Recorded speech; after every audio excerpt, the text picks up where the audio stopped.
Hi, my name is Frank Truesdell. I'm a geologist with the U.S. Geological Survey, and today we are going to participate in a pilot project called Knowledge Capture. We will have a roundtable discussion with other volcanologists, and the idea is to try and bring out some of the knowledge and experiences of volcanologists that would not normally appear in the written literature.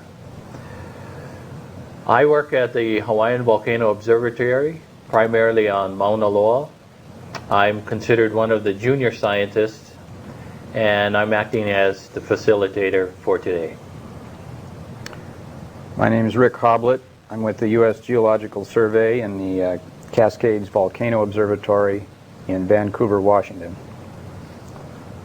I'm Ed Wolf. I'm a recently retired USGS geologist, retired from the Cascades Volcano Observatory. I'm continuing some geologic work at Mount St. Helens, but on a part-time basis. I'm Don Swanson. I'm the scientist in charge of the Hawaiian Volcano Observatory, and in the past I spent 10 years at the Cascades Volcano Observatory also. I oversee the research and monitoring that is done at HVO. Okay, so what we're going to do first is start with some very general questions to my colleagues here. The first question is, what was the defining moment that made you want to become a volcanologist? And the corollary to that is, when did you see your first volcanic eruption or volcano? Well, I'll start. The defining moment for me was when, with the exception of a few steps on Hawaiian soil at the airport in Hilo, I got out of the car and walked about 20 feet to the rim of Halemaumau during an eruption in November of 1967. I was scheduled to come over to HVO that next spring, but I really wasn't into volcanology yet per se. But that experience, just walking over the rim, looking down and seeing the lava lake erupting in the crater, was, I think, what turned my career around. Ed? Well, I had a gradual evolution into it. I'm not sure I can identify a defining moment. Early in my career, I got involved in some awful country in southwestern Washington where there were submarine basalt lava flows that were faulted and folded and had many meters of soil on them.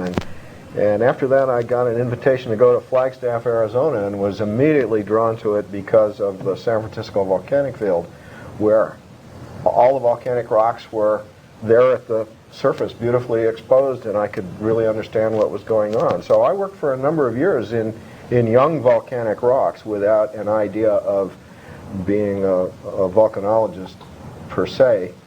And it was that work in young volcanic rocks that led to an invitation for me to go to the Hawaiian Volcano Observatory in 1982. I actually saw my first eruption, though, back in the late 60s when I went to Hawaii with an Apollo crew for training the Apollo 12 crew, and saw the eruption going on in Mauna Ulu. Well, I didn't set out to become a volcanologist. I just sort of stumbled into it, I guess. I started in graduate school studying paleomagnetism, and a friend of mine, Dan Miller, who was working at the USGS, explained to me some of the problems that they were having with trying to understand the mechanisms that in place various kinds of volcanic deposits. And I said, well, maybe I can help with that, with some paleomagnetism. And so I started working on that, and eventually changed my dissertation topic, and I worked with the USGS part-time while I was doing that, and then I was hired full-time to do volcanic volcano stratigraphy. And most of this work was on Mount St. Helens.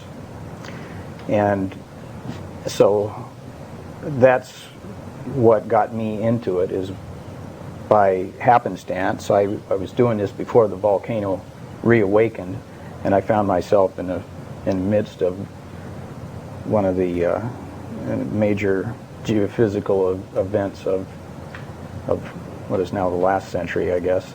And it was being involved. I was lucky enough to be involved in that experience, and that's what sucked me into it. But the first eruption I saw, it wasn't much of an eruption, but it was, I was in Antigua in Guatemala, and walking down the street, and I looked up and saw a puff come out of the top of Fuego. And I grabbed a local passerby there, and I said, "Is that volcano erupting?" And they gave me a confirmation on that, and that was the first one that I saw. Do you care to mention what year that was? It was 1979. Okay. All right. The other thing I think is that as a younger member of Volcano Hazards team, I want to know something about who acted as a mentor and played a role in your development as a volcanologist. And there might be more than one person, or there might be a single person. But who do you see was facilitated your career development growth? Well, I can start. Okay. Again, I do have several. I suppose my thesis advisor when I was in graduate school at Johns Hopkins played a big role in getting me interested in the field side of volcanology, and that's really what I've been mainly interested in. But he had never seen an active volcano and hadn't for years and years until he visited me in Hawaii later on. I think probably the stimulation of the environment at HVO when I was there between 1968 and 71 was collectively an important mentor. Tom Wright was there. Dick Fisk was just leaving and had imparted me with a lot of ideas to follow up on. Wendell Duffield came along replacing Tom and had lots of ideas, and so it was that kind of collective mentorship that I think was really important for me.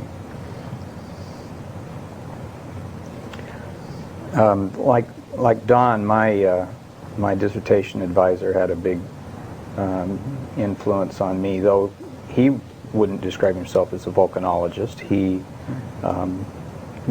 guided us to a lot of volcanic rocks for our paleomag work, and he had done some mapping in volcanic terrains. So, you know, not all the mentoring that we collect is necessarily focused directly on volcanology. It's on science in general. In volcanology specifically, Rocky Crandall, this is once I began to work for the USGS, and Don Molyneux, two guys that spent a lot of time in the field with me, showing me the nuts and bolts of volcano stratigraphy. And probably to people who should be participating in a project like this. And it's a good point. Well, maybe they will eventually. Yeah. My graduate school experience had nothing whatsoever to do with volcanology. I went to graduate school in the Midwest. My dissertation advisor was a paleontologist. My dissertation dealt with stratigraphy in Mississippian sedimentary rocks in Ohio. And being a volcanologist couldn't have been farther from my mind than at that time. I suppose my first introduction to volcanic rocks in the field came in southwestern Washington with Park Snavely, and led me really stimulated me to take advantage of the opportunity to go to northern Arizona. I think I was probably, well, there weren't any other real volcanologists there. I had had enough experience with mapping to know how to address the San Francisco volcanic field, which I was very interested in exploring and learning about. I'm not sure there was much mentorship in volcanology or even volcanic geology there. When I got to HVO, I found, of course, lots of colleagues who were very much involved in volcano monitoring in particular.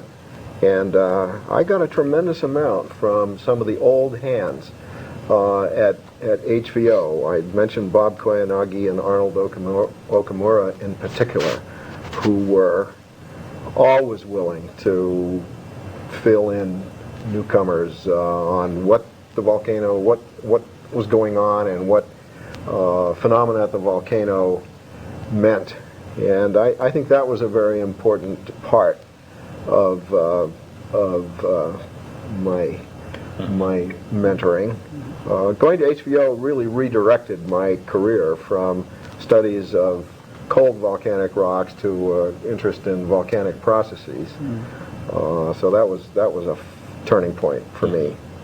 You know, Frank, I kind of think there's a through-going theme here, and that is that none of the three of us started out as volcanologists, and we didn't take any significant courses in volcanology, or we didn't plan to be that, and we sort of grew into it sort of by luck and chance and interest and opportunities that arose. I think now the situation is different because there's a lot more teaching of volcanology in universities, and people really are trained far better initially than we ever were at first. We had to learn by the seat of our pants, more or less. I think that's kind of an interesting theme that's come out of this.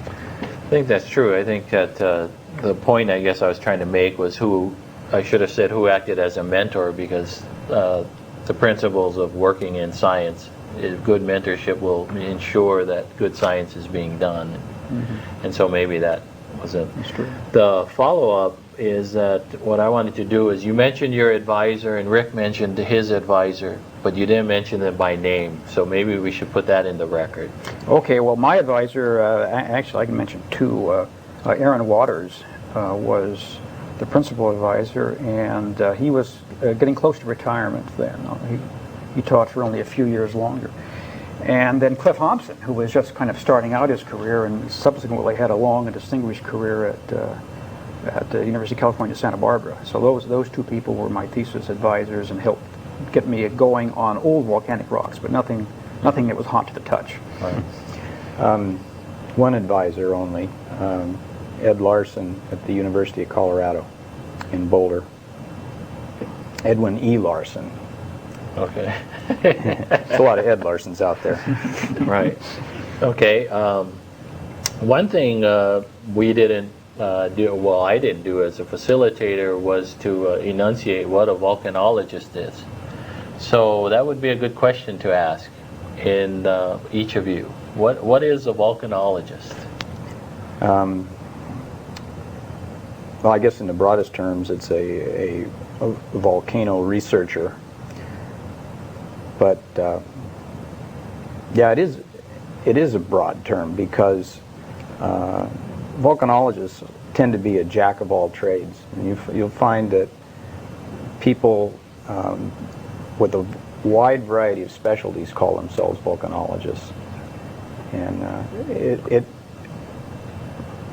it sort of arises naturally that way when you work on volcanoes, especially active volcanoes, is that you have to adapt to do whatever needs to be done in a variety of situations, and so you do become a generalist. Okay. I guess I would say that a volcanologist is a student of volcanoes, volcanic geology, and volcanic processes. I agree with Rick's comment about jack of all trades. In fact, at the time that I joined the Geological Survey, I think one of the things that really drew me into geology and into the Geological Survey was that it was an opportunity for a person who was broadly based. You could expect to deal with a wide variety of geologic problems. And HVO, when I got introduced to active volcanoes, I was able to participate in all aspects. I wasn't trained as a seismologist, for example, but I learned a lot about volcano seismology and felt free to get in the discussion and participate in interpreting what was going on in the volcano.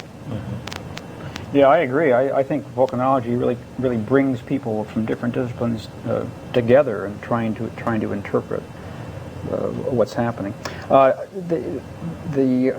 There's often, I think, a feeling that volcanology deals only with what's happening today or in the very recent past, in the last few decades or hundreds of years. But I think a lot of people consider themselves volcanologists that are dealing with rocks that are millions and maybe even billions of years old too, because they're looking at the deposits from the standpoint of the eruptive process, the volcanologic process. I think most of us would probably tend to emphasize the recent active volcanoes, but I think the term is broader than that. Okay. Another question that I thought that we should explore kind of in a general sense is what inspires you to do the work that you do, and do you feel that your work is valuable? And I'll just use valuable because valuable could be in the sense of the research aspect, but also as intangible products that we would provide for the end user, the public, who pays our salaries. So I'm leaving valuable in a very loose sense. Well, I think that one of the things that inspires me and probably all of us is curiosity. We like to understand how things work, and in this case particularly volcanoes. I'm very much interested in the significance of the deposits produced by volcanoes in terms of what they tell us about the eruptive behavior of a volcano. So to a large extent, it is curiosity driven, and maybe it was in the NRC report. I think there was a quotation about that scientists do this because they want to know, and I think that's a very, very strong motivation. I also think there are other rewarding parts of this, and for me some of that has been interaction with public officials, particularly emergency management officials, in trying to address and plan for volcanic crises, and when I actually got into that, I felt that was a pretty rewarding enterprise. I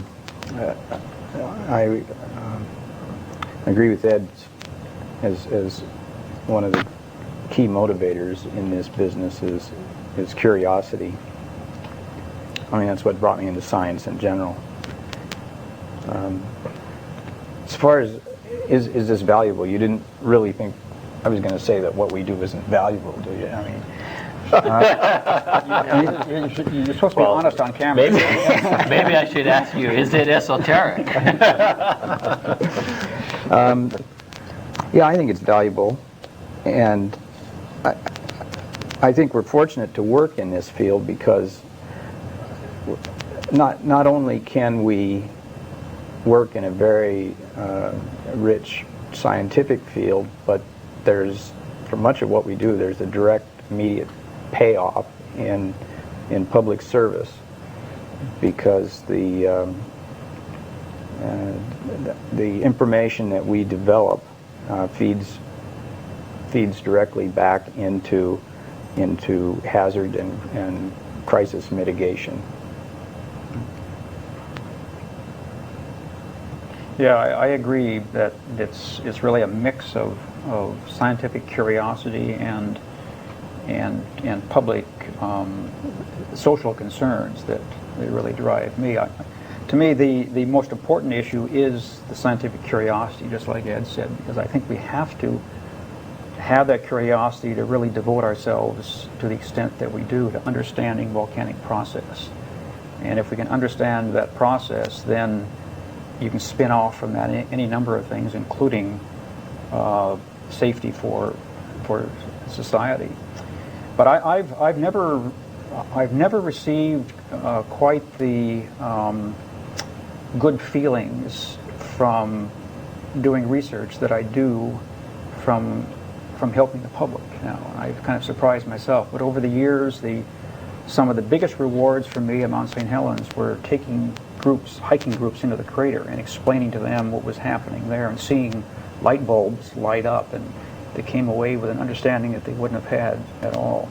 Or at HVO now, if we tell the park management that there's an earthquake swarm happening in the caldera and we would recommend them closing off the summit area, they close off the summit area and they get people out of there. I mean, there's an immediate payoff, and that's just a great feeling to have, because that's spinning off of our scientific curiosity and scientific drive, but yet it's something that's really relevant to society.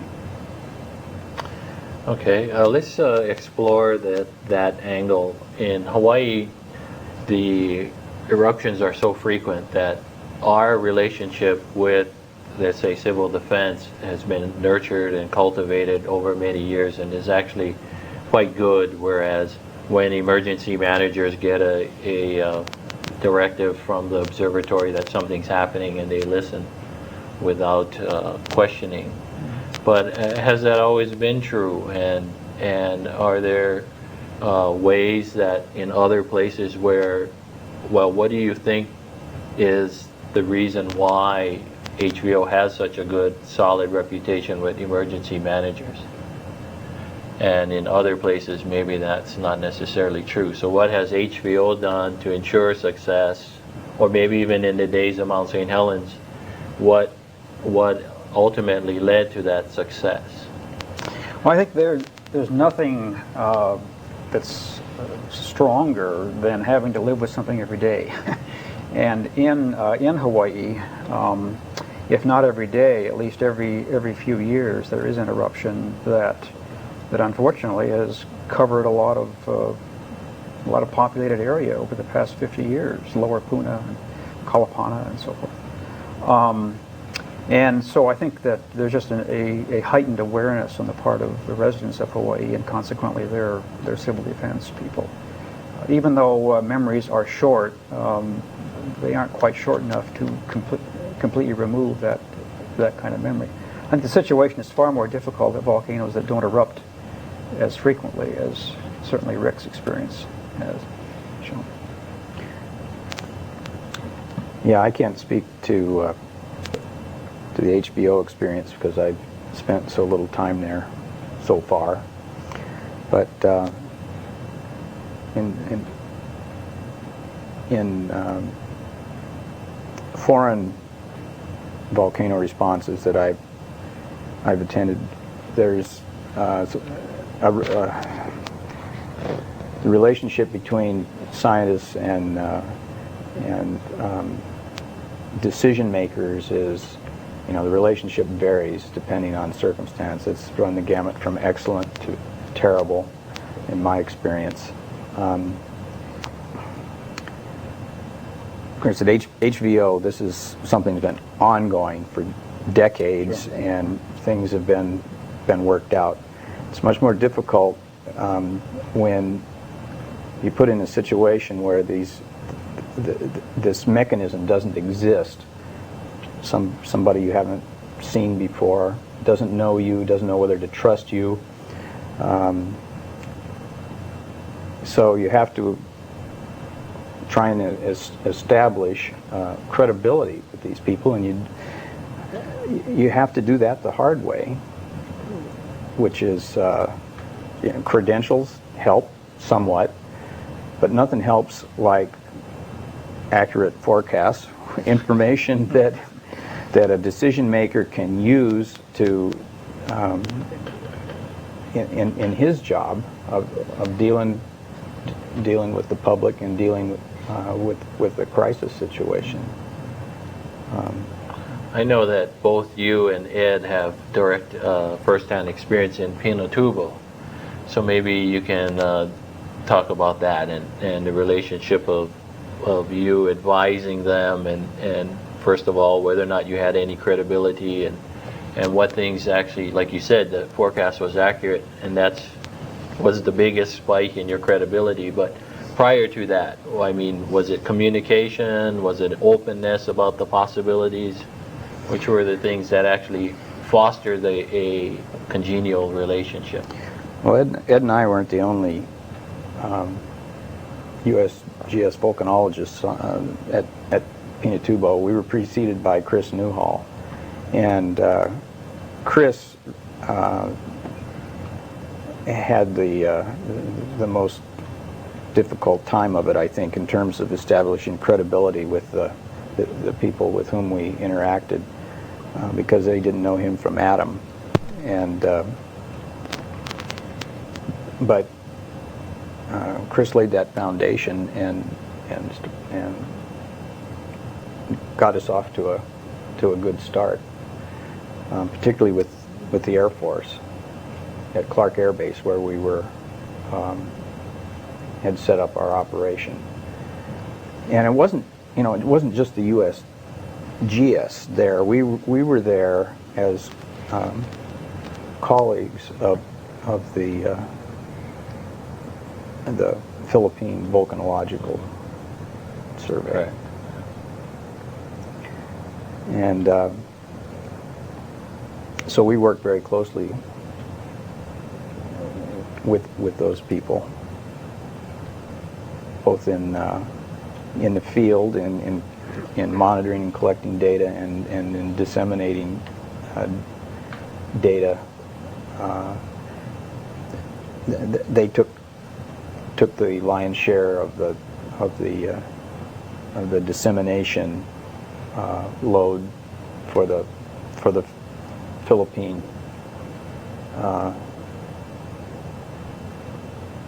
population, whereas we interface more with the military, Mm-hmm. which have been both the U.S. Air Force and the U.S. Navy, both of which had large facilities in the Philippines at that time. I would emphasize that in responses to volcanic crises in other countries, general rule of thumb is that we are there to support the local volcano scientists. Mm-hmm. That was very strongly the case in the Philippines. Chris Newhall is the sort of the godfather of the whole USGS response, emphasized that, and I think we were very careful to try to maintain that role, and we were simply there to help them. And by and large, I think that works well, because if anybody has an in with the local emergency managers, it should be the local volcanologists. So we're in a sort of a delicate situation in another country. With respect to Pinatubo specifically, I agree with Rick's comments. I think the Air Force was the most difficult agency for us to deal with. I wasn't there at the time, but what I understand is that there was tremendous skepticism on the part of the Air Force, and many people who sort of held the view, well, these are just a bunch of scientists trying to get some grant money, and it was difficult. The craft videos on understanding volcanic hazards and mitigating volcanic hazards, I think, played a big role in helping people understand. And one of the problems is there were very few people in the Philippines who even had a clue that Pinatubo was a volcano. And so you have to overcome a tremendous amount of of resistance based on short-term human experience. At the same time, Chris Newhall had long experience in the Philippines, knew the director of the Philippine Institute of Volcanology very well, and I think that went far in making our working relationship with the Philippine volcanologists much easier than it would have been otherwise. Okay, good.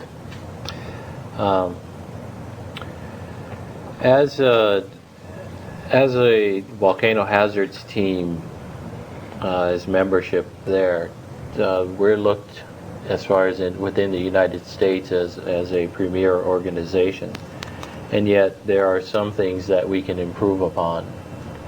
So what three things, right off the top, there are more than three, but which three things come to the forefront in your minds that that we can actually do better? You mean the USGS or the community as a whole? You can address either way. You can address whether it's us or the volcanologic community. I think either discussion of either or would be very valuable. Top three, huh? Well, I'll speak for the USGS. My opinion of one thing, I think we need to put more effort into physical volcanology, volcano process modeling. There's some of that going on. I think we need to be doing a lot more of it.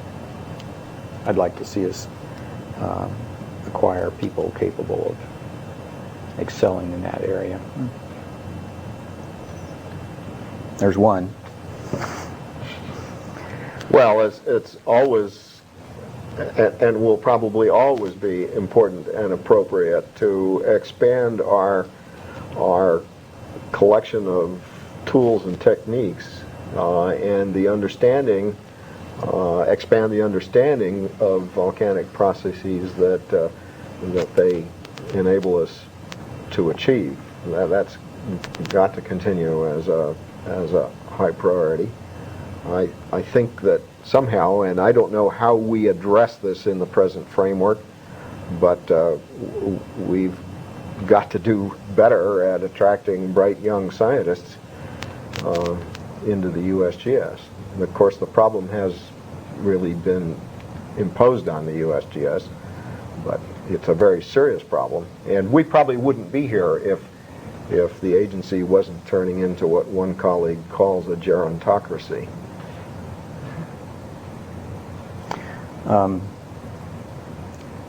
I think another area that would be useful for us to put some more effort in is crisis management, and that is not just the on-the-job training type of crisis management, but maybe more formal expertise in that area. I mean, none of us were trained formally in that sort of thing, and have gathered what we have by happenstance. And I think that our program probably should try to acquire somebody that can deal with this stuff on a more holistic level. Well, I think that we do need to expand our research capability too, and I would also emphasize physical volcanology as Rick did. A problem is getting young people into the organization, as Ed mentioned.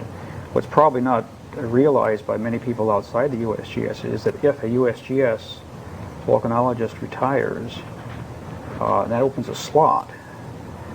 Even if somebody is hired by the USGS, there's no guarantee that that person is going to be a volcanologist. He could be in some other field. And so as a result, there's no way to continue to nourish the volcanology program in the USGS that's guaranteed, and yet we need it desperately. We need new blood desperately.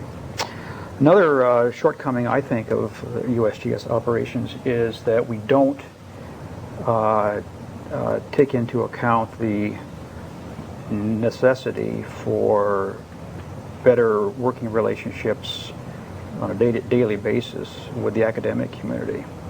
I think we really suffered over the long haul by not nurturing those relationships, particularly during crisis times. And now, when it's so difficult for us to manage to keep our scientific manpower up, it's even more important, I think, that we draw upon the expertise that's so vast and deep in the academic community. And another thing I think that we're weak in, but we are improving thanks to some work being done at AVO, is our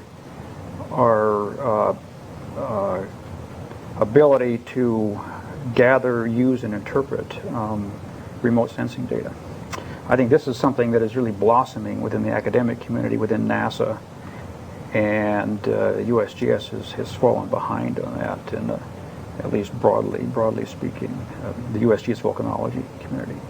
So to me, those are the three largest areas that I think need improvement now.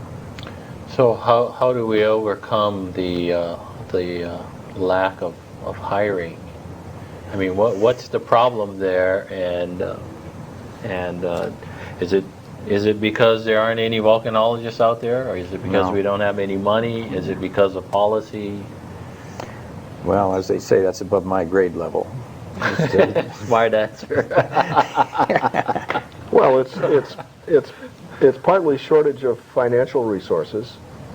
The program, as I understand it, stays flat funded year after year while costs go up. And in addition, the cost of contracting government, which generally I think we'd probably all think is an admirable thing to do, means that agencies like the Geological Survey also get contracted, and what that means is that young people aren't hired. The whole Geological Survey has some very advanced average age. I don't know the number, but it's I think I heard 47. I'm surprised if it's that young, but I heard it was older. yeah. But anyway. Well, maybe if you take researchers, it's an older age. This may have been the whole lot. Anyway, these are things that are hard for the survey to address from within, and I don't know what the answer is. Okay. We do more and more with less and less. Yeah, I think there is an answer, and that's a question of priorities. And of course, getting management to accept our sense of priority is what we would like to have done. But every other group in the USGS has a different sense of priority, and they'd like to have management follow their priorities too. So there is no easy answer to this, but regardless of that, we need to try to figure out how to overcome this issue. And a way is to involve more of the academic community, I think, through contracts, research grants, extramural grants, and so forth. Okay. I was wondering that what we do, all of us seem to value. Do you think that as a vehicle that we need to then represent what it is we do to the people that actually have the funding, and sell them on the idea that what we're doing is actually valuable, and convince them in some way? For example, when we were on the chopping block, I think it was in 1996, on the congressional chopping block, right after that, there was this advent of taking a lesson from NASA, but in a very small way, that we have to have our own PR service. Do you think that's something that we need to do? I know as scientists you think fundamentally we should probably be looking at the scientific questions more, but in this day and age, is that something that we should pursue? A PR service, you mean to whom? To the public?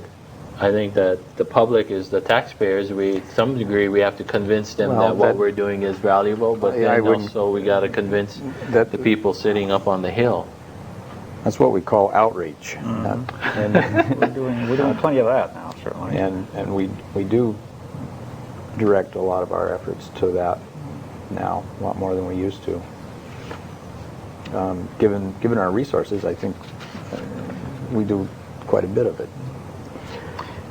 I think getting back to one of the things that you mentioned before, Rick, is that that we have to cultivate these relationships, and so I'm just wondering that I think that the USGS has lots to learn from NASA in that way, and actually blow our own horn if we want to use that as and ensure the fact that we get the funding that we need and hire the new people before Ed's already retired, but you need to mentor someone and transfer what we're trying to capture on videotape. I think it's possible that there needs to be a greater effort in Washington, D.C., but I think one thing that goes a long way toward building support is having recognized contributions at the local level. My understanding is that during the John Kasich crisis, where abolition of the USGS was threatened, that a lot of the USGS salvation came from local people involved with water problems, stream monitoring, and that sort of thing, who highly valued the contribution of the USGS to their problems and spoke up by contacting their Congress people or whatever. And I think in the volcano program, to the degree that we can provide good service, have strong interactions with the public and with local officials, we gain ground. I think we've done some of that in Washington State, and I think that at least among a small community related to emergency management, I think we probably have very strong supporters in Washington State.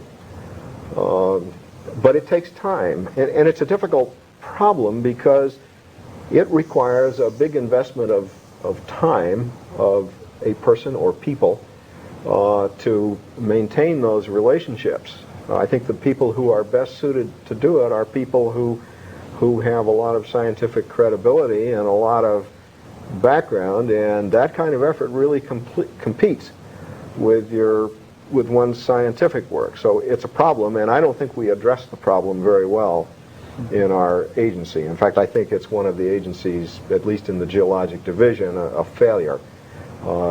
We have not figured out how to value that kind of work when it comes to promotions. I think it's a hard sell to Congress and to state governments when we only have an eruption in the lower 48 every X decades. that just isn't often enough, and so they're in a very few states. And in a very few states, yeah.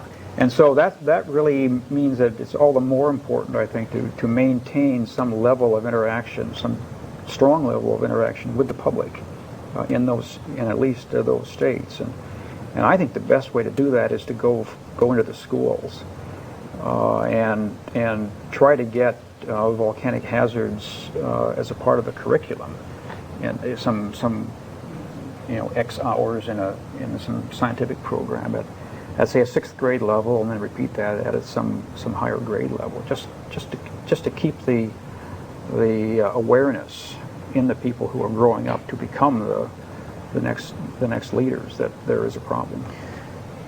There's no shortage of interest amongst the general public in volcanoes and volcanology in general. If the number of requests that we receive at CVO from Discovery Channel and operations like that for help in producing videotape is any indication. So, but somehow we have not been able to parlay that innate interest in the public into more resources. But ultimately, this is a management decision. Management has their priorities. They've got so much money on the table, and they have to allocate it in some fashion. And in those allocations, we have been just sort of holding the line or slowly slipping back. That's right. Okay. Don mentioned the fact that one of the things that maybe we should do is cultivate our relationship with academia. And I'd like to explore that a little bit. Do you think then that the USGS should maybe, for example, stick to the monitoring aspects of volcanology and let the basic science occur in academia, or what do you envision as far as cultivating that relationship and ensuring the kinds of regional expertise that we have? Well, since I brought this up, I'd like to say that I don't separate monitoring from research. I think monitoring is a data gathering phase of research, and so as such, I think that academia can take part in monitoring as well as what is normally called research. For example, there's nothing to say that some university or some student group couldn't take on a volcano and be in charge of the geodetic monitoring at that volcano, say, removing the need for us to do that. And this could be done through an extramural grant program. But certainly the strongest expertise, I think, on the academic side is through the fundamental research that they can do that we either can't or don't want to do or aren't funded to do or whatever. And I would envision that would be where most of the academic input would come. And I want to say that I think this is true not only for domestic issues, but I think internationally too. The VDAP program, for example, I think could strongly benefit from having this input from dedicated and insightful academic people. VDAP does have those relationships with some academicians. I think that if you're going to have this sort of relationship, it's something that has to be nurtured before you get involved in a crisis. Absolutely. Yeah. And Right. you have to develop these working relationships so that you're both on the same page at the same time when a crisis arises. You can't try and it's very difficult to try and arrange these things in the midst of a crisis. Right. Mount St. Helens being a case in point. Yeah. Although at St. Helens, I think we erred in not getting the academic community more involved. Certainly during the summer after May 18th, but I would say even before May 18th. No, that's what I'm I think saying. There's a lot more that could have been done then. There were understandably many people in the academic community that wanted to be involved in St. Helens, and we were stretched. I guess an excuse is we were stretched so thin. We did not give it a lot of our attention to try and develop these interactions on the fly. Well, one of the problems during a crisis like that is that in the short term, your first obligation is public safety and support of the non-scientists who are managing the emergency, and that has to flavor everything that you do. But I think it would be possible if we had already had established collaboration with university scientists or university groups, that they then could be fairly easily folded in as part of the team. Yeah, as long as they know what our priorities are. The problem comes is that an academician doesn't necessarily have the same priorities as the USGS when a crisis arises. They're there as a data collector for research. Now, I'm not saying that that's everybody, but that is certainly strongly represented. And it's difficult for us to work with that, to fold that information into our operation. There's also friction that flows out of that, because though we're charged with the responsibility of providing information to decision makers and putting the research side of our job description aside for the moment, ultimately our reward system is based on our science. And so when you're tending to business and somebody shows up on your doorstep to eat your lunch, there's some understandable animosity. That's why these things have to be worked out ahead of time, so that you've got a good working relationship and you both have the same priorities. Well, I certainly agree that these relationships have to be worked out in advance, but I would say that having different priorities is a strength, not a weakness, because there could be the research side that is trying to get as much as they can out of the eruption in real time to understand the process, whereas we, because of the Stafford Act or whatever, we have to concentrate more on the hazards angles.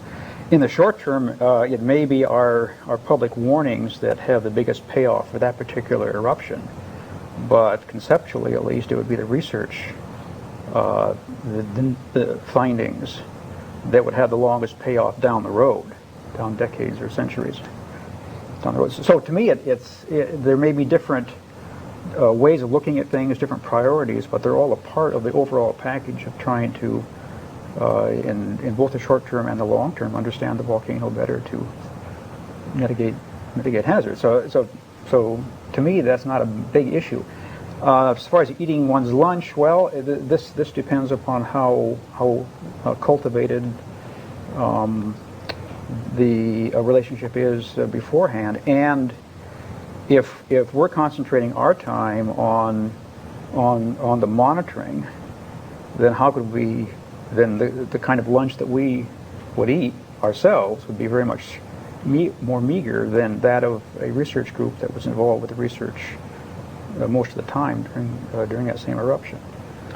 So you see, to me, I think you can all blend these things with the careful advanced planning, cultivation, and discussions of the groups involved. I think that one of the points, though, is that in the case of the USGS, if we're there to do the hazards appraisal and work with emergency managers, then the reward system has to then, in what Rick's trying to allude to, is then reward him for that, as opposed to making some end publication, which is a reward or is the current standard. Yeah. And anyway, that's a difficult. You won't get any argument from me on that. I have a problem with the idea that we would somehow divide into monitoring and research. This is what Don emphasized earlier, and our whole capability in monitoring depends on our understanding the processes. I think we have to have a collaboration that isn't so polarized, but is much more integrated with whoever we're going to collaborate with. We can't turn research over to other groups and maintain our ability to deal with with crises, and we should just not even think in those Well, none of us terms. are talking about compartmentalizing this, are we? Well, I just want to emphasize that we don't. You got it in the record. I guess I've had a sense in the Geologic Division that there has been some campaigning for in the direction of making the Geologic Division more of a research management agency than a research agency. I find that very disturbing. Yeah. I agree with you completely. Yeah. I don't think any of us disagree with that. Maybe it's time for a break. Here, here. Reality problems. Absolutely. I mean, And we're still and people. that's human nature kind of thing. That's right.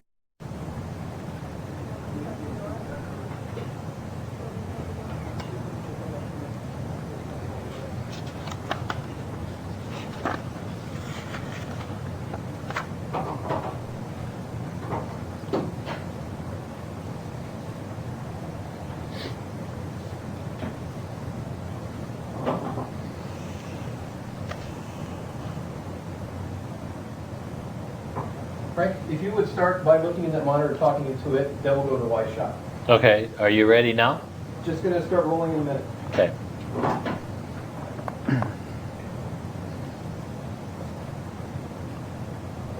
And go. Welcome back to this knowledge capture project. Before the break, we were talking about the role of the USGS and academia. And we're going to continue exploring and cultivating some more of the issues in regards to that. And before the break, we basically were talking about, is there a separation between research and monitoring? And should the USGS only do one? And there were some issues whether are they actually intrinsically separate or are they part of one and the same entity? So let's start over here. Ed. Well, I think they are a part of the same entity. I think that the monitoring activities, apart from the fact that they are themselves a data gathering activity, drives the science questions. And it's the experience with erupting volcanoes that defines questions that need to be explored, and it's the research on those questions that allow monitoring technology to develop, and the two are just intimately interrelated. And I think if you take the view that Don expresses, which makes good sense to me, that monitoring is in effect just a part of the data gathering process, there's no real separation between the two. I subscribe to that as well. Well, there is a concern that we all recognize working for volcano hazards team in the fact that we do have diminishing resources, whether we want to talk about manpower and or funding. So in that vein, let's explore, for example, now you're going to wear a management cap. Where do you think then, how do we cultivate this relationship? What kinds of things would you fund as a manager, or how do you perceive this interaction, and how do you prioritize what it is that we're going to do?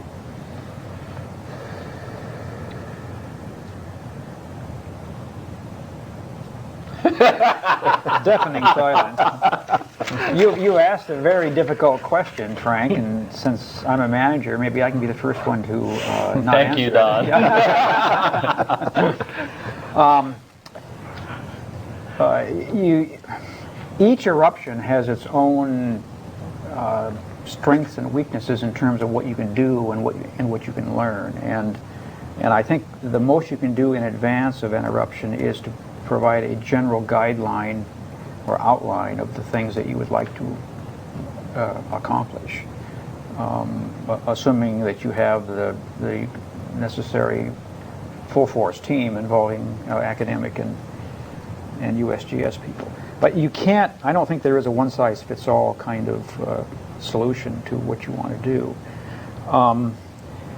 One thing that is evident, though, that as we progress in our studies of volcanoes, we know that there are more things that we can do now than we could 10 years ago or 20 years ago. And we need to try to factor in these new kinds of monitoring, or these new concepts that we want to test by making measurements in the field, on top of all the things that we were doing before. So this to me presents this manpower problem that we've been discussing so much. And many of these new technologies are very expensive. That's too. right. Yeah, exactly. Yeah, and so I guess what we as managers have to decide upon is, in collaboration with all the people that we manage, I would hope, is whether or not we as the USGS want to tackle all these high-powered, expensive new things, or whether that's the kind of thing that we want to work with academia on. And I personally would vote for that latter approach. I think in terms of resources, we don't have any choice. That's right. Yeah. Well, I think when you're dealing with a restless volcano, that you have to invest in the things that you know work. And it's not a matter of deciding should we not do them and do something new. Newer, more experimental things have to be in addition to what we know works. Because our primary concern is public safety. Yeah, I think there's a lot of wisdom in what Ed said there. A good example currently, and this will probably be out of date in 2 years, 3 years, is whether or not we would want to install regular dual frequency GPS receivers on volcanoes, or whether we would go with L1 receivers. And that's an issue that we're being confronted with now in the USGS. But if we went to a volcano that was in a crisis mode, do we want to experiment with the L1s, or do we want to use the dual frequencies? And this is the kind of thing that I would agree with that on, that we would probably use the duals, at least mainly because they are proven. Management, Hoblet, what do you have to say about this?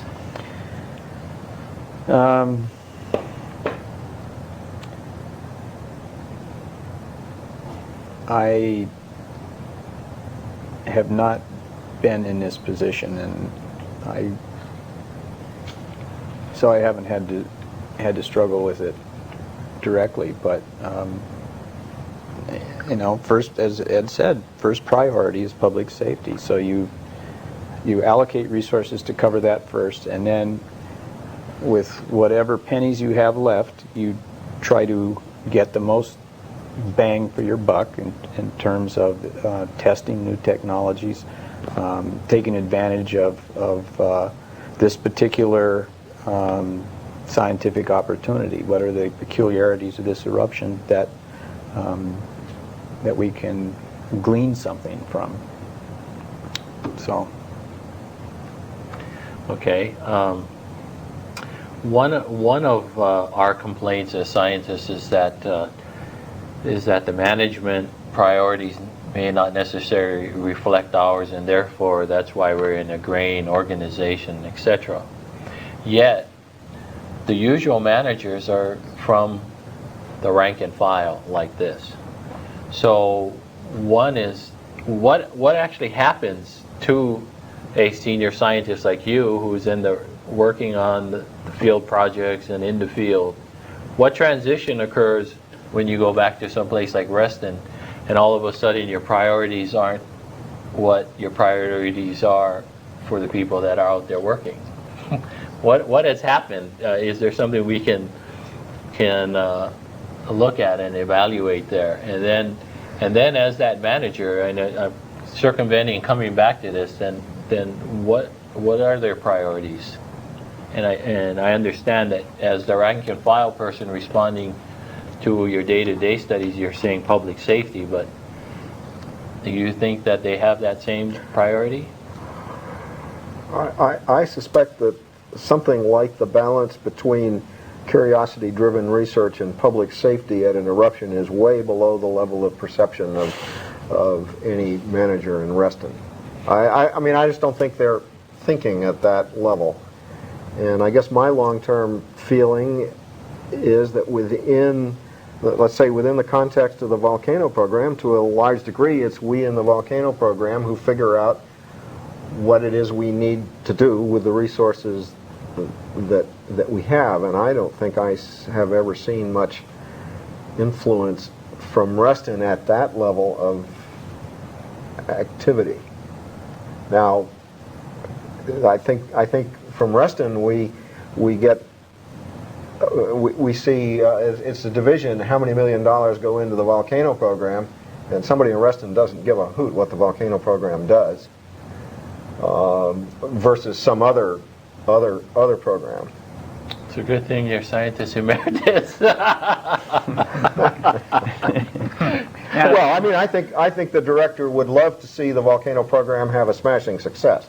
It's not that he would be indifferent to that, but Right. he's not down to whether Rick should go to Montserrat. I mean, it just Right. Okay. I've been told by the present Volcano Hazards Program Coordinator, Mary Ann Graffanti, that the summary of accomplishments for the year that she has to turn in to support our budget request is always received very favorably by upper level management in Reston. And that's because the program does a hell of a lot. I mean, really, you know, when you think about it, given the resources and the person power. But that's just good for a thank you in the hallway. You know, that doesn't really get us any more money for the reasons that Ed was talking about. Okay. Let's see. Let's go to again back to the role of research and monitoring, and I guess most of us, if not all of us, I know what I wanted to explore. Bob Tilling was in charge, wasn't he, back in Reston in the early part of 1980? That's right. Mm-hmm. And so I guess, and that's an instance where we actually did have a fairly strong advocate for volcano hazards team. We did indeed, and look at all the money that poured into St. Helens to the effort there. That, you know, may or may not have happened if Bob went. Bob was writing rubber checks Yeah, he sure was. Yeah. to support the St. Helens operation for a long time. Well, I don't know for a long time, but for a time anyway. So when did the checks go from rubber to actually bullion? Well, I don't know. Well, after the eruption, then the floodgates opened for about a year. Yeah, yeah. Which is very telling in itself for about a year, yeah. And then memories are short, and so the thing just dwindles back down. Well, there was a presidential election. well dwindled down, but it went from a very low plateau to a much higher plateau. That's right? correct. That's true. Before 1980, the volcano hazards effort was funded at a exceedingly low level. It was a hand-to-mouth operation. And I don't believe it was even labeled as that in the budget at all. It wasn't I don't think it was a line item in the budget either. It was a project. Well, there were projects. I mean, there were people doing a lot of research in volcanoes, but there was no coordinated program like there was soon thereafter. Okay, let's explore this idea of cultivating our liaisons with academia. What kinds of ideas do you guys have in mind in which we can actually foster the interaction, the collaboration with this community? Well, Don was talking about a more formalized arrangement wherein why don't you describe it? Well, it's been discussed but never implemented that we have an extramural grant program like the earthquake program does, and I think by all accounts that has been extremely successful, and I could envision something like that happening for a volcano hazards program, in which there are competitive proposals made by university people to the USGS, And these proposals are reviewed by USGS and academic people, and awards are made. And these can be tailored. These proposals can be tailored to the needs that we have as a USGS program. So they aren't, coming in all over the map, but they're kind of focused on what we perceive as our basic needs. And I think that something like that has the potential. It isn't automatic, but has the potential, and a strong potential, to develop these working relationships that can be strengthened during times of non-crisis and then really used during times of crisis. Right. Of course, there are informal arrangements with many survey scientists and academicians. These are people that get together as colleagues and work on common problems. That's right. What about in times of crises? I know that in Hawaii we're trying something new. So would you elaborate on that, Don? Yeah, the problem in Hawaii is twofold. One, if there's an eruption high on Mauna Loa, there aren't many helicopters on the island that can take people very high, so there is immediately a crunch on who gets to use the helicopter. And then for the eruptions that are outside the national park, then the county civil defense takes control on access. And so it's entirely possible, and has happened in the past, that academic researchers who come in and want to work, can't get a helicopter, or even if they could, landing in without prior approval from civil defense, they can be arrested for trespassing. And so what's happening now, although it hasn't gone as quickly as I would have hoped, is that a university person, Scott Rowland at University of Hawaii, is attempting to develop a list of qualified researchers who would probably come to a Mauna Loa eruption. And he's trying to get that list pre-approved by county civil defense, so there wouldn't be any of these issues regarding who can get into an area.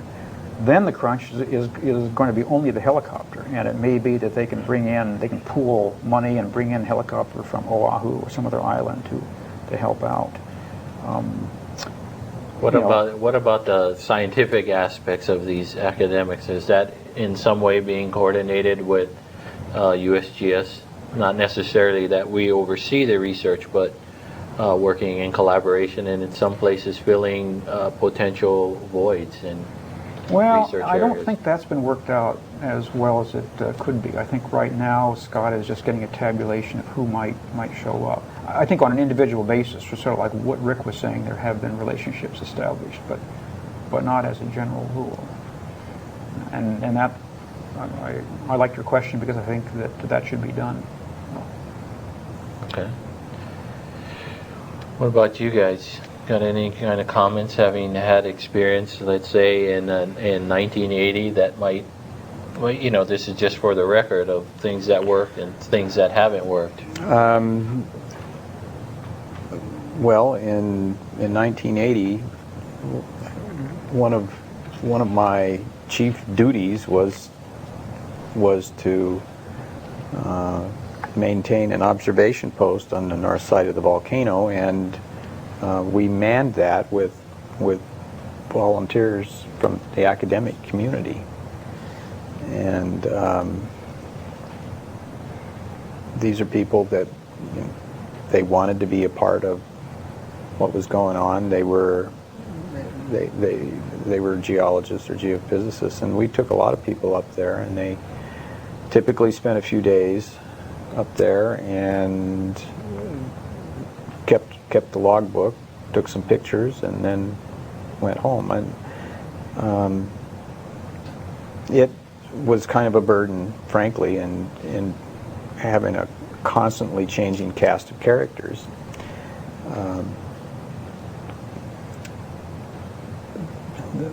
I just mentioned that to say that the academicians did have some access to St. Helens in 1980. It certainly was far less than adequate, but there was something going on there.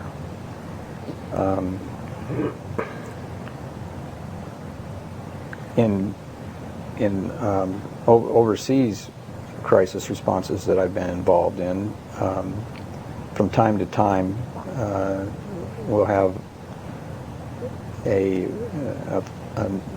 foreign academician will show up, and sometimes that works, but more often than not it doesn't work very well, because typically this person or group will measure a single parameter and won't be integrated into the data stream that has been established to monitor the volcano, not just by us, but by the indigenous scientists. And then in some cases, these people will reach a conclusion on the basis of the single data stream, and then they'll pontificate to the press. It makes all kinds of trouble for the scientists and decision makers in that country, because these comments can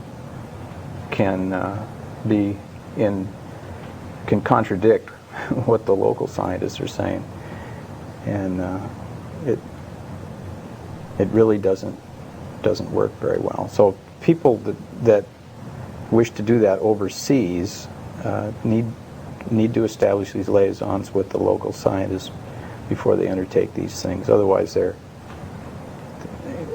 either they keep a low profile, get their data, and go home, or they keep their mouth shut.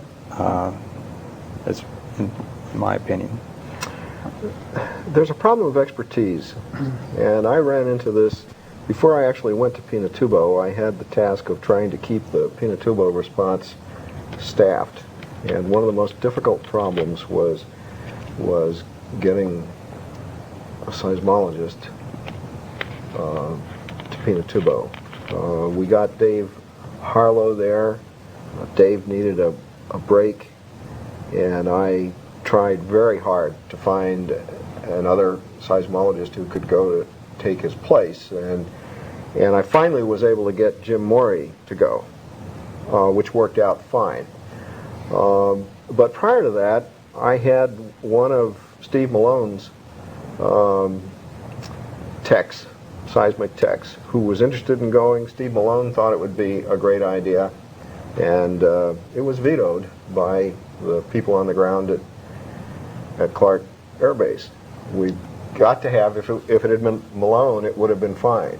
But I found that I couldn't sell anybody but a seismologist who had much eruption experience. And I think that's reasonable, but it's a difficult problem, and it's going to be a difficult problem in seismology, for example, in thinking that somebody from a university can just step in and play that kind of role. And we're woefully short of qualified people in the USGS.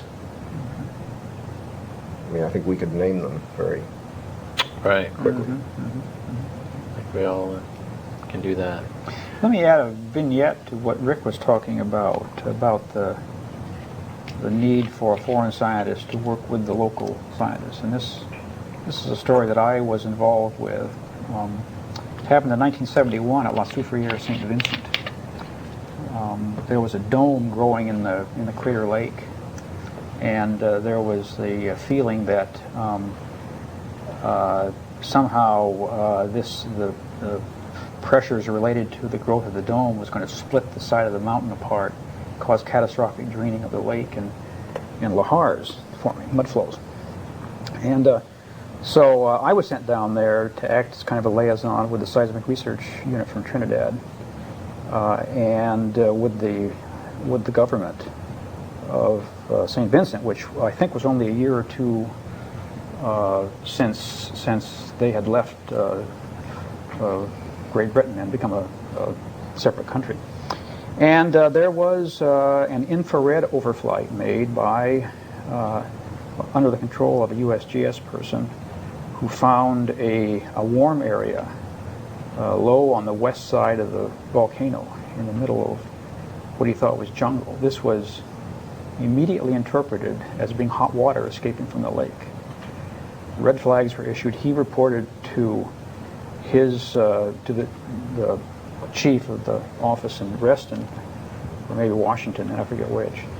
And a call was made down to Trinidad, or down to St. Vincent, to the Prime Minister of the country, that it looks like hot water is coming out of the lake. The seismic research unit people weren't told at all about that. I wasn't told about that until we were summoned to a meeting with the Prime Minister of the island. And he asked me, and he asked them, well, if this is true, should we evacuate the area? And of course the answer was yes. If this really means hot water, that you should evacuate the area. But how do you know it's hot water? And the seismic research people said that's probably just a bare rock outcrop facing west, still hot, still warm at 3 a.m. in the morning. But that wasn't the interpretation of the infrared person. So 15,000 people were evacuated from the island just before Christmas. They were kept out for several months, created a financial catastrophe for the island. This illustrates two things to me. One, you work through the local people, and then you don't react to things knee-jerk fashion so quickly. But what should have been done is that information should have been passed on to the seismic research unit of Trinidad. They could have gone in the field, and even before the days of GPS, they could have located where this was. They would have seen that it was a bare rock outcropping and put two and two together and come up with the obvious solution, but it wasn't done. And so I think I totally agree with what Rick said, that it's just mandatory that any time any foreign scientist is visiting a country that you work with the local people and that you don't make knee-jerk interpretations. It's hard to lay groundwork for that kind of thing in other countries, but I think within the United States that we can lay groundwork by developing close interactive and maintaining close interactive relationships with the public officials who have to respond to the eruption. And I think we made some good effort in that. I think we need to keep doing that, and it's a difficult problem because these emergency management groups change. People come and go. But I know from personal experience, and I was really surprised by this, that our involvement with them is really welcomed. And in Washington State, at least, the reception has been very warm and mutually supportive. We've developed emergency plans for volcanic unrest at Mount Rainier and at Mount Baker and Glacier Peak. And our interest in initiating this was just amazingly well received, and the groups involved have really stuck to business. They've been USGS supporters. I think a tremendous amount at Rainier in particular has come out of this in terms of public education, of interaction with the schools, and a lot of that has been done with the Pierce County Department of Emergency Management. They've been marvelous collaborators, and it's painful for us to do it, but I think that's a kind of relationship that we need to continue developing and maintaining. And I think a consequence of doing that is that the emergency managers become pretty well educated in what the essence of volcanic crises is and what the problem is with uncertainties and who they're going to be talking to, and we know them, and we have credibility, and I think a lot of the kind of problem that you had at La Soufriere is eliminated by that process. The only problem is what happens 50 years down the road. Well, that's why the big unknown. That's why we have to keep at it. Yep. Yeah. And Well, having limited experience with some volcano crises response, I think the philosophy that I have is always work with and through the people, and always, if there's any questions regarding scientific nature, we have a discussion in there, it's always the local people that are up at the plate talking to the press and the emergency managers, because when we long and leave, they gotta still deal with the situation. And it's more credible coming from a fellow countryman than from some foreigner. Absolutely. I mean, And that works also for the academic side of things too. And so if we were to involve the academic community in our responses, that would be mandatory for them to do, is to work through us with the local scientists. Okay. There was a suggestion that there is some sort of adversity, or let's just say a difference of opinion, and we know in science that's actually healthy. But when you're dealing with volcano crises, that can actually be disastrous. So how do we deal with that difference of opinion, the scientific adversity, the naysayers, and then finally, we know it's healthy, but would you also talk to that issue, whether it's healthy or good for the science, and where's the proper forum for that? Let's put it that way. well, yes, of course, it's healthy when you're struggling to understand how a volcano is behaving. You want to have everything on the table, but you don't want to have it on a public table. You want to have it in your scientific meetings, and so you can thrash through these issues and then reach a consensus, and then speak with a single voice to the community or to the decision makers, depending on the circumstance. Public scientific arguments are, as you say, they're almost always a disaster, because the community doesn't know how to evaluate the arguments, and they're apt to throw up their hands and say either they will side with the party whose opinion best supports their personal situation, or they will throw up their hands and say none of them know what they're talking about. And so that's a situation that you have to try to avoid, and the way you try to avoid it is, if you've got a loose cannon, is to try to bring them on board and let them speak their piece, and they may have their piece may be valuable. So that's the way you deal with it. I think that in the course of speaking with one voice, there is still room for uncertainty. Absolutely. And I don't think you need to protect the public or the emergency managers from clearly stated uncertainty. Right. I think it's worse to make a positive statement about exactly what will happen and then not have that happen. I think that's a very good point. Yeah, I agree completely with that.